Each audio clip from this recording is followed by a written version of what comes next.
السلام علیکم ورحمۃ اللہ وبرکاتہ۔ ان الحمد للہ نحمده ونستعینه ونستغفره ونؤمن به ونتوکل علیہ ونعوذ باللہ من شرور انفسنا ومن سیئات اعمالنا من يهده الله فلا مضل له ومن يضلله فلا هادي له ونشهد أن لا إله إلا الله وحده لا شريك له ونشهد أن محمدا عبده ورسوله أعوذ بالله من الشيطان الرجيم بسم الله الرحمن الرحيم يا أيها الذين آمنوا اتقوا الله حق تقاته ولا تموتن إلا وأنتم مسلمون يا أيها الناس اتقوا ربكم الذي خلقكم من نفس واحدة وخلق منها زوجها وبث منهما رجالا كثيرا ونساء واتقوا الله الذي تساءلون به والأرحام إن الله كان عليكم رقيبا يا أيها الذين آمنوا اتقوا الله وقولوا قولا سديدا يصلح لكم أعمالكم ويغفر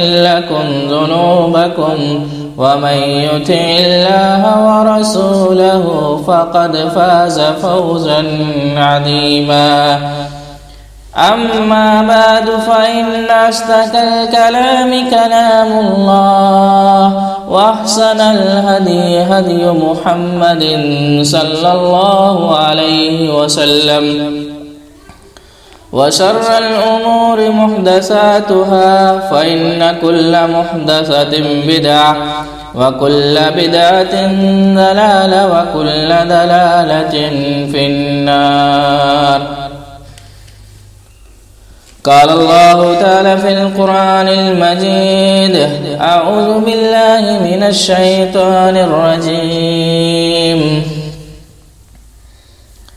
وما من دابة في الأرض إلا على الله رزقها ويعلم مستقرها ومستودعها كل في كتاب مبين سبحانك لا علم لنا إلا ما علمتنا إنك أنت العليم الحكيم رب اشرح لي صدري ويسر لي أمري واحلل عقدة من لساني يفقه قولي اللهم رب زدني علما اللهم رب زدني علما يا مقلب القلوب ثبت قلبي على دينك يا مقلب القلوب ثبت قلبي على دينك۔ محترم سامعین و سامعات، آج میں آپ کے سامنے جس موضوع کو لے کر حاضر ہوا ہوں وہ ہے رزق میں برکت کے اسباب۔ اسلامی بھائی و بہنوں، رزق کے لغوی معنی عطا کے ہیں، خواہ دنیاوی عطا ہو یا اخروی۔ عربی زبان میں رزق اللہ رب العالمین کی ہر عطا کردہ چیز کو کہا جاتا ہے۔ مال، علم، طاقت، قوت، وقت، اناج، سب نعمت رزق میں شامل ہے۔ الغرض، ہر وہ چیز جس سے انسان کو کسی نہ کسی رنگ میں فائدہ پہنچتا ہو وہ رزق ہے۔ دینی اصطلاح میں جائز ذرائع سے روزی حاصل کرنا، روزی کمانا رزق کہلاتا ہے۔ ناجائز طریقے سے حاصل کیا گیا مال دین اسلام کی نظر میں حرام ہے۔ ہمارا پیارا دین ہمیں تاکید فرماتا ہے کہ تمہارا کھانا پینا صرف ظاہری طور پر پاک و صاف نہ ہوں بلکہ باطنی طور پر بھی پاک و صاف، طیب اور حلال ہو۔ رزق اللہ رب العالمین کی ایسی نعمت ہے جس کی تقسیم کا اختیار اللہ تعالیٰ نے اپنے پاس رکھا ہے۔ اللہ رب العالمین کا ارشاد ہوتا ہے ان اللہ هو الرزاق ذو القوة المتین، اللہ تعالیٰ تو خود ہی رزاق ہے، مستحکم قوت والا ہے۔ اسلامی بھائیو بہنوں، اللہ تعالیٰ نے بعض لوگوں کو کشادہ اور وسیع رزق عطا کرتا ہے اور بعض لوگوں کے رزق میں تنگی فرما دیتا ہے۔ یہ ایک ضابطے کے مطابق اللہ تعالیٰ تمام مخلوقات کو اپنے وقت پر رزق پہنچاتا ہے، چاہے وہ زمین پر چلنے اور رینگنے والے جاندار ہو یا ہوا میں اڑنے والے پرندے ہوں۔ نہ سمندر کی تاریکیوں میں بسنے والا جاندار اللہ تعالیٰ کی نگاہ سے اوجھل ہے، اور نہ پہاڑوں کی چوٹیوں پر بسیرا کرنے والوں کو اللہ تعالیٰ بولتا ہے۔ اللہ رب العالمین کا فرمان ہے وَمَا مِن دَابَّةٍ فِي الْأَرْضِ إِلَّا عَلَى اللَّهِ رِزْقُهَا وَيَعْلَمُ مُسْتَقَرَّهَا وَمُسْتَوْدَاهَا كُلٌّ فِي كِتَابٍ مُبِينٍ۔ اور زمین پر چلنے والا کوئی جاندار ایسا نہیں جس کا رزق اللہ نے اپنے ذمہ نہ لے رکھا ہو، وہ اس کے مستقل ٹھکانے کو بھی جانتا ہے اور عارضی ٹھکانے کو بھی، ہر بات ایک واضح کتاب میں درج ہے۔ اور ایک مقام پر اللہ رب العالمین نے فرمایا وَلَا تَقْتُلُوا أَوْلَادَكُمْ خَشْيَةَ إِمْلَاقٍ نَحْنُ نَرْزُقُهُمْ وَإِيَّاكُمْ إِنَّ قَتْلَهُمْ كَانَ خِطْئًا كَبِيرًا، اور اپنی اولاد کو مفلسی کے ڈر سے قتل نہ کرو، ہم ہی انہیں اور تمہیں رزق دیتے ہیں، بے شک ان کو قتل کرنا بہت بڑا گناہ ہے۔ اللہ تعالیٰ کی ہی ذات ہے جو ہمیں آسمان اور زمین سے رزق دیتا ہے۔ اللہ تعالیٰ کا فرمان ہے قُلْ مَنْ يَرْزُقُكُم مِّنَ السَّمَاءِ وَالْأَرْضِ أَمَّن يَمْلِكُ السَّمْعَ وَالْأَبْصَارَ وَمَنْ يُخْرِجُ الْحَيَّ مِنَ الْمَيِّتِ وَيُخْرِجُ الْمَيِّتَ مِنَ الْحَيِّ وَمَنْ يُدَبِّرُ الْأَمْرَ فَسَيَقُولُونَ اللَّهُ فَقُلْ أَفَلَا تَتَّقُونَ۔ فرما دیں کون ہے جو تمہیں آسمان و زمین سے رزق دیتا ہے، یا کون ہے جو تمہارے کانوں اور آنکھوں کا مالک ہے، اور کون زندہ کو مردہ سے اور مردہ کو زندہ سے نکالتا ہے، اور کون ہے جو ہر کام کی تدبیر کرتا ہے۔ اور وہ فوراً کہیں گے اللہ، تو فرما دیں پھر کیا تم ڈرتے نہیں؟ ایک جگہ واضح انداز میں اللہ رب العالمین اپنی نعمتوں کی تذکیر کرتے ہوئے فرمایا یا ایھا الناس اذکروا نعمت اللہ علیکم هل من خالق غیر اللہ یرزقکم من السماء والارض لا الہ الا هو فانا توفکون۔ اے لوگو، تم پر جو اللہ کے انعامات ہیں انہیں یاد رکھو۔ کیا اللہ کے سوا کوئی اور خالق ہے جو تمہیں آسمان اور زمین سے رزق دیتا ہو؟ اس کے سوا کوئی معبود نہیں، آخر تم کہاں سے دھوکہ کھائے جا رہے ہو؟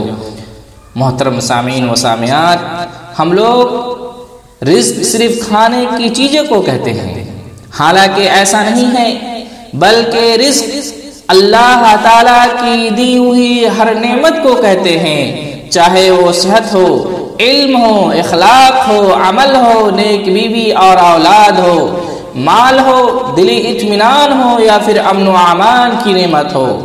اللہ تعالیٰ کی بے شمار نعمتوں میں سے ہر نعمت پر رزق کا اطلاق ہوتا ہے۔ فرمان الہی ہے ان تعدوا نعمت اللہ لا تحصوها، اور اگر تم اللہ کی نعمتوں کو گننے لگو تو انہیں شمار نہیں کر سکتے۔ یہ اللہ تعالیٰ کی حکمت ہے۔ رزق کی تقسیم میں لوگ مختلف ہے۔ قرآن مجید نے چند ایسے امور ذکر کیے ہیں جو بذات خود انسانی تربیت کے لیے تعمیری درس کی حیثیت رکھتے ہیں۔ ایک مقام پر اللہ رب العالمین کا ارشاد ہوتا ہے لَإِن شَكَرْتُمْ لَأَزِيدَنَّكُمْ، اگر تم نے نعمتوں کا شکر ادا کیا یعنی انہیں صحیح جگہ پر خرچ کیا تو تمہیں زیادہ نعمتیں عطا کروں گا۔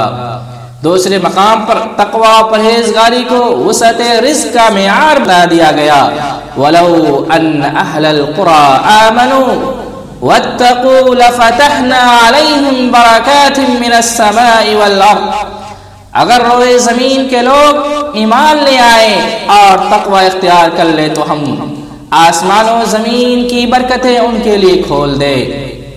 اسلامی بھائیو بہنوں، کائنات کے مالک و خالق اللہ عز و جل کے نازل کردہ دین میں جہاں اخروی معاملات میں رشد و ہدایت کا کار فرما ہے، وہاں اس میں دنیاوی امور میں بھی انسانوں کی رہنمائی کی گئی ہے۔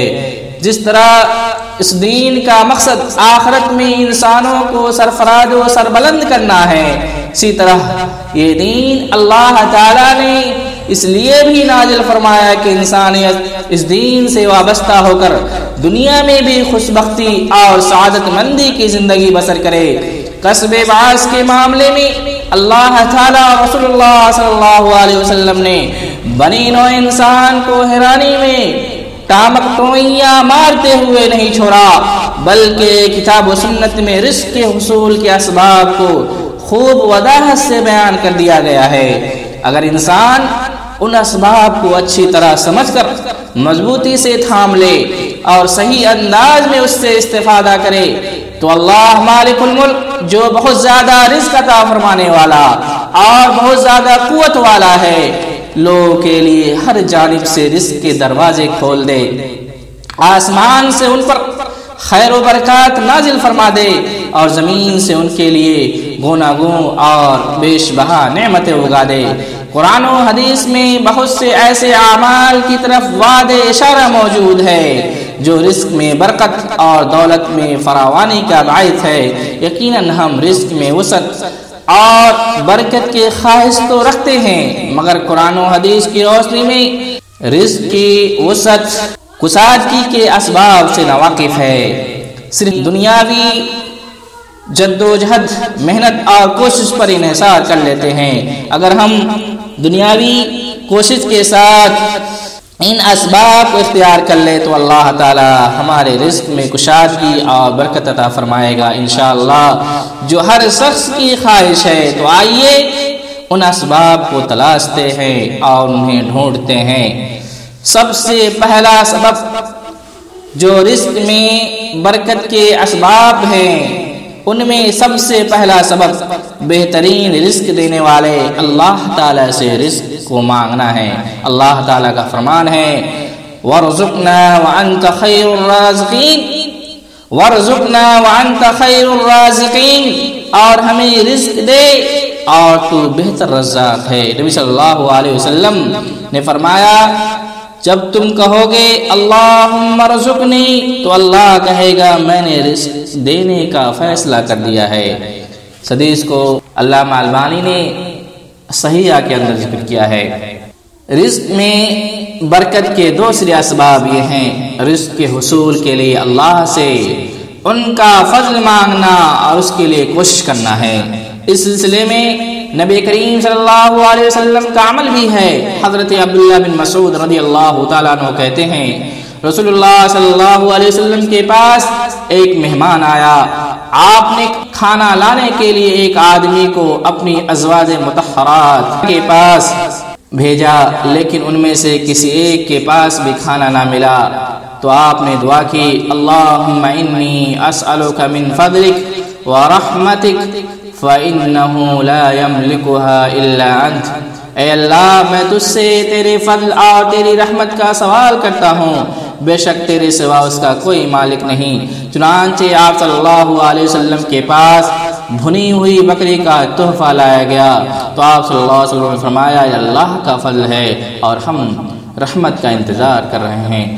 رزق بھی لکھا ہوا ہے، اس میں کمی بیشی نہیں ہو سکتی، ہاں البتہ طلب رزق کے جو اسباب انسان اختیار کرتا ہے ان میں سے ایک سعی و کوشش بھی ہے، جیسا کہ ارشاد باری تعالیٰ ہے هو الذي جعل لكم الأرض ذلولا فامشوا في مناكبها وكلوا من رزقه وإليه النشور۔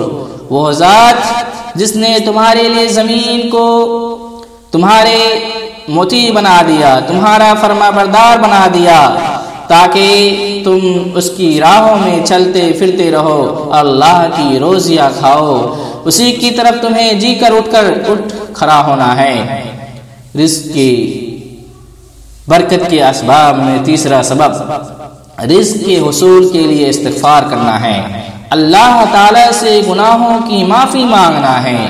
جن اسباب کے ذریعے اللہ تعالی سے رزق طلب کیا جاتا ہے ان میں سے ایک اہم سبب اللہ تعالی کے حضور توبہ استغفار کرنا ہے۔ اللہ تعالی نے قرآن کریم میں حضرت نوح علیہ السلام کے متعلق فرمایا کہ انہوں نے اللہ رب العالمین سے استغفار کی، فَقُلْتُ اسْتَغْفِرُوا رَبَّكُمْ إِنَّهُ كَانَ غَفَّارًا يُرْسِلِ السَّمَاءَ عَلَيْكُمْ مِدْرَارًا وَيُمْدِدْكُمْ بِأَمْوَالٍ وَبَنِينَ وَيَجْعَلْ لَكُمْ جَنَّاتٍ وَيَجْعَلْ لَكُمْ أَنْهَارًا۔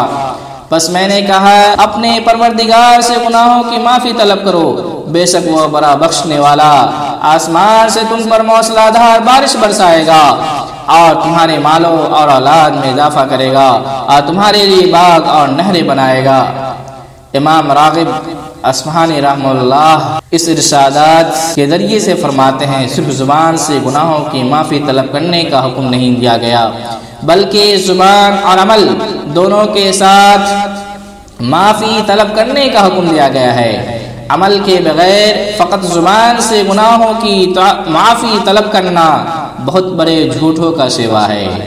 امام قرطبی رحمہ اللہ نے حضرت ابن صبیح سے روایت کی ہے کہ ایک شخص نے حضرت حسن بصری رحمہ اللہ کے روبرو قحط سالی کی شکایت کی تو انہوں نے اس سے فرمایا اللہ تعالیٰ سے اپنے گناہوں کی معافی مانگو۔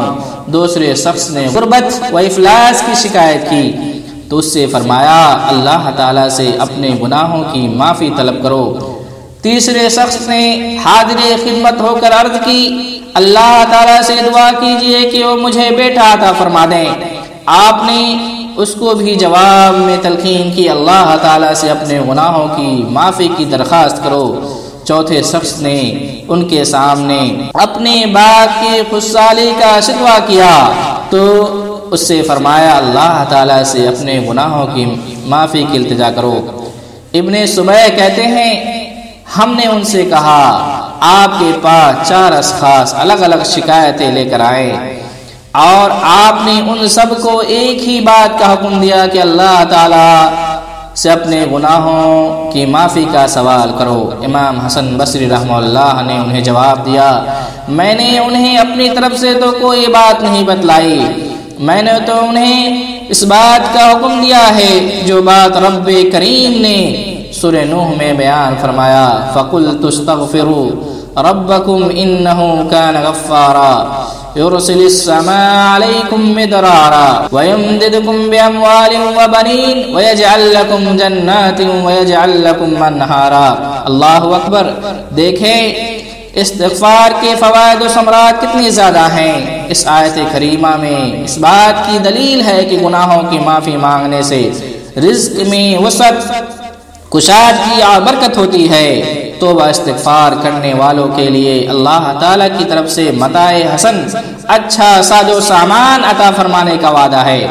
حضرت عبداللہ بن عباس رضی اللہ تعالیٰ عنہ روایت کرتے ہیں رسول اللہ صلی اللہ علیہ وسلم نے بیان فرمایا من لزم الاستغفار جعل اللہ له من كل هم فرجا ومن كل ضيق مخرجا ورزقه من حيث لا يحتسب۔ رواه ابو داؤد۔ جو شخص بکثرت استغفار کرتا ہے اللہ تعالیٰ اسے ہر غم سے چھٹکارا اور ہر تنگی سے کشادگی عنایت فرماتے ہیں اور اسے ایسی راہوں سے، ایسی جگہ سے رزق عطا فرماتا ہے، اسے ایسی جگہ سے رزق دیتا ہے جس کا اس کے وہم و گمان میں ہرگز نہیں ہوتا۔ امام نووی رحمہ اللہ فرماتے ہیں کہ ہر گناہ سے توبہ کرنا واجب ہے اگر اس گناہ کا تعلق صرف بندے اور اللہ تعالیٰ کے درمیان ہو، کسی اور آدمی سے اس کا تعلق نہ ہو، تو اس گناہ سے توبہ کے لیے 3 شرائط ہیں۔ اس گناہ کو چھوڑ دے، اس پر نادم ہو، اس بات کا عزم کرے کہ آئندہ اس گناہ کا ارتکاب نہ کرے گا، اور اگر گناہ کا تعلق کسی بندے سے ہو تو اس سے توبہ کے لیے 4 شرائط ہیں۔ 3 شرائط جو اللہ رب العالمین کے ساتھ ہیں، جن کا تذکرہ میں نے ابھی کیا، اور چوتھی شرط یہ ہے کہ حقدار کا حق ادا کرے، چاہے جو بھی ہو، جس بھی صورت میں ہو، اس میں حق ادا کرے۔ رزق کے حصول کے لیے چوتھا سبب رزق کے لیے دعا کرنا ہے۔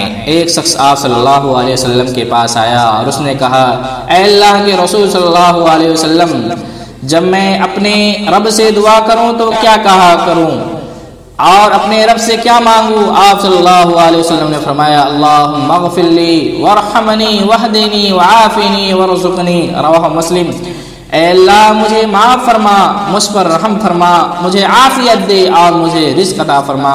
حضرت ام سلمہ رضی اللہ تعالیٰ فرماتی ہیں، جب آپ صلی اللہ علیہ وسلم نماز فجر سے سلام پھیرتے تو یہ دعا پڑھتے، اللہم انی اسألک علما نافعا ورزقا طیبا وعملا متقبلا، رواه ابن ماجہ۔ اے اللہ میں تجھ سے نفع بخش علم، پاکیزہ رزق اور قبولیت والے عمل کی دعا کرتا ہوں۔ رزق کے حصول کے لیے 5واں سبب پاک باز زندگی کے خاطر نکاح کرنا رزق و روزی میں برکت کا ذریعہ ہے۔ اسلام نے ایک فطری نظام انسانوں کو دیا ہے۔ فطری طور پر نکاح انسان کی ایک بنیادی ضرورت ہے۔ بعثت نبی صلی اللہ علیہ وسلم سے پہلے یہ نظام مذہبی حد بندیوں سے آزاد تھا۔ نبی رحمت صلی اللہ علیہ وسلم کے عہد مبارک میں اس آزادی کو الہی حدود و قیود کا پابند کیا گیا۔ یہی وجہ ہے کہ لڑکا و لڑکی کے سن بلوغ کو پہنچ جانے کے بعد نکاح کو ایک بنیادی و فطری ضرورت جان کر انجام دیا جاتا ہے۔ نکاح کے انعقاد میں معاشی حالات آڑے آنے نہیں چاہیے، کیونکہ ان کی زندگیوں میں قناعت پسندی تھی، اللہ کا خوف تھا، خوف آخرت ہر ایک کے دل میں راسخ تھا۔ اپنی بنیادی ضروریات کی تکمیل کے لیے جائز طریقے سے محنت و مشقت کر کے کمائی کو آر نہیں سمجھتے تھے اور محنت سے کتراتے اور نہ شرم و حیا محسوس کرتے تھے۔ کوئی تجارت کرتا تو کوئی کھیتی باڑی میں مصروف رہتا، تو کسی نے اپنا گزر بسر بکری اونٹ وغیرہ مویشی پالنے کو اپنا سیوا بنا لیا تھا۔ مگر آج ہمارا موجودہ معاشرہ اس سے بڑی حد تک محروم ہے، جس کی وجہ سے نکاح جو آسان ترین عمل تھا مشکل ترین عمل بن گیا ہے۔ معاشی خوشحالی اور عیش و عشرت کی حد تک اسباب کی فراہمی نکاح کے لیے لازم گردان لی گئی ہے۔ اگر یہ اسباب خود کی محنت سے فراہم نہ ہو تو حل من مزید کا جذبہ سسرال والوں کے آگے ہاتھ پھیلانے پر مجبور کرتا ہے۔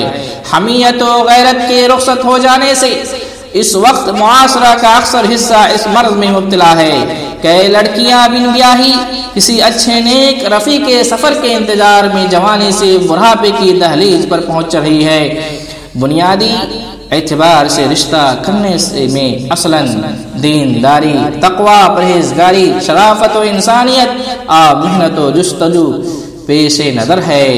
اگر کسی غریب لڑکے میں صفات پائی جائیں تو وہ اس قابل ہے کہ اس سے رشتہ کیا جائے، آئے ہوئے رشتہ کو ہرگز نہ ٹھکرایا جائے۔ اکثر لڑکے والوں کی بھی یہی خواہش ہوتی ہے کہ لڑکی مالدار خاندان کی ہو تاکہ مال و دولت اور اسباب معیشت مفت میں ہاتھ آ جائیں۔ اس فکری زوال نے ایمان و یقین کی بساط الٹ دی ہے۔ خالق کے بجائے مخلوق کے آگے ہاتھ پھیلانے کی بیماری معاشرے میں سرایت کر گئی ہے۔ مادی نقطہ نظر کی سوچ و بچار کے عادی لوگ کے لیے اللہ تعالیٰ نے غور و فکر کی دعوت دی ہے۔ یہ ارشادات فرامین پڑھیں، ایمان تازہ ہو جائے گا۔ ارشاد ہوتا ہے وَإِنْ خِفْتُمْ عَيْلَةً فَسَوْفَ يُغْنِيكُمُ اللَّهُ مِنْ فَضْلِهِ إِنْ شَاءَ إِنَّ اللَّهَ عَلِيمٌ حَكِيمٌ۔ اور اگر تم فقر و غربت کا خوف کرتے ہو تو اللہ سبحانہ و تعالی ان قریب تم کو اگر چاہے تو اپنے فضل سے مالدار بنا دے گا، بے شک اللہ جاننے والا اور حکمت والا ہے۔ موجودہ معاشرہ کتاب و سنت کی ہدایات کو فراموش کرنے کی وجہ سے مشکلات سے دوچار ہیں۔ اس کا آسان حل یہی ہے کہ رشتہ کرنے کے بارے میں الہی ہدایات و نبوی ارشادات کو سامنے رکھا جائے، دینی نہج سے غور و فکر کرنے کا مزاج بنایا جائے۔ رزق کے حصول کے لیے چھٹا سبب تقوی ہے، اللہ تعالیٰ سے ڈرتے ہوئے زندگی گزارنا ہے۔ اللہ تعالیٰ کا فرمان ہے وَمَن يَتَّقِ اللَّهَ يَجْعَل لَّهُ مَخْرَجًا وَيَرْزُقْهُ مِنْ حَيْثُ لَا يَحْتَسِبُ۔ جو شخص اللہ سے ڈرتا ہے اللہ اس کے لیے چھٹکارے کی شکل نکال دیتا ہے اور اسے ایسی جگہ سے رزق دیتا ہے جس کا اسے وہم گمان بھی نہیں ہوتا۔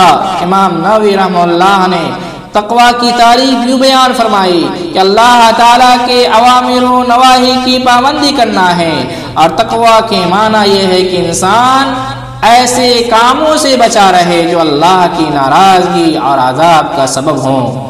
اس آیت کریمہ میں اللہ رب العزت نے بیان فرمایا کہ جس شخص میں تقوی کی صفت ہوگی اللہ اس کو دو نعمتوں سے نوازے گا۔ اللہ تعالیٰ اس کو ہر غم و مصیبت سے نجات دیں گے۔ دوسرا، اللہ تعالیٰ اس کو وہاں سے رزق مہیا فرمائے گا جہاں سے اس کا وہم و گمان بھی نہ ہوگا۔ اللہ اکبر۔ تقوی کی خیر و برکت کتنی عظیم اور قیمتی ہے۔ حضرت عبداللہ بن مسعود رضی اللہ تعالیٰ عنہ بیان فرماتے ہیں غموں اور دکھوں سے نجات کا نسخہ بتلانے والی قرآن کریم کی سب سے عظیم آیت کریمہ یہ ہے وَمَن يَتَّقِ اللَّهَ يَجْعَل لَّهُ مَخْرَجًا وَيَرْزُقْهُ مِنْ حَيْثُ لَا يَحْتَسِبُ۔ رزق کے حصول کے لیے ساتواں سبب طالبان علوم اسلامیہ پر مال خرچ کرنا ہے۔ حضرت انس بن مالک رضی اللہ تعالیٰ عنہ سے روایت ہے رسول اللہ صلی اللہ علیہ وسلم کے زمانے میں دو بھائی تھے۔ ایک بھائی رسول اللہ صلی اللہ علیہ وسلم کی خدمت میں علم و معرفت حاصل کرنے آیا کرتا تھا، دوسرا قصب معاص میں لگا ہوا تھا۔ بڑے بھائی نے نبی کریم صلی اللہ علیہ وسلم سے اپنے بھائی کی شکایت کی کہ قصب معاص میں میرا تعاون نہیں کرتا، میرا ساتھ نہیں دیتا، تو آپ صلی اللہ علیہ وسلم نے فرمایا کہ ہو سکتا ہے کہ تمہیں اس کی برکت سے رزق دیا جاتا ہو۔ اس حدیث کو امام ترمذی رحمہ اللہ نے روایت کیا ہے اور علامہ البانی نے اس کو صحیح قرار دیا ہے۔ رزق کے حصول کے لیے آٹھواں سبب ہے کمزوروں کے ساتھ حسن سلوک کرنا۔ دین اسلام سراسر خیر خواہی کا مذہب ہے۔ دوسروں کی خیر خواہی اور مدد کرنے میں حقیقی خوشی اور دل کو راحت حاصل ہوتی ہے، جو اطمینان قلب کے ساتھ ساتھ اللہ کی رضا و خوشنودی کا باعث بنتی ہے۔ نبی کریم صلی اللہ علیہ وسلم نے فرمایا بندوں کو ان کے کمزوری کی وجہ سے رزق ملتا ہے اور ان کی مدد کی جاتی ہے۔ حضرت ابو درداء رضی اللہ تعالیٰ عنہ سے روایت ہے کہ رسول اللہ صلی اللہ علیہ وسلم نے فرمایا ابونی فی الضعفاء فانما تنصرون وترزقون بضعفائکم، رواه داؤد وصححہ الالبانی رحمہ اللہ۔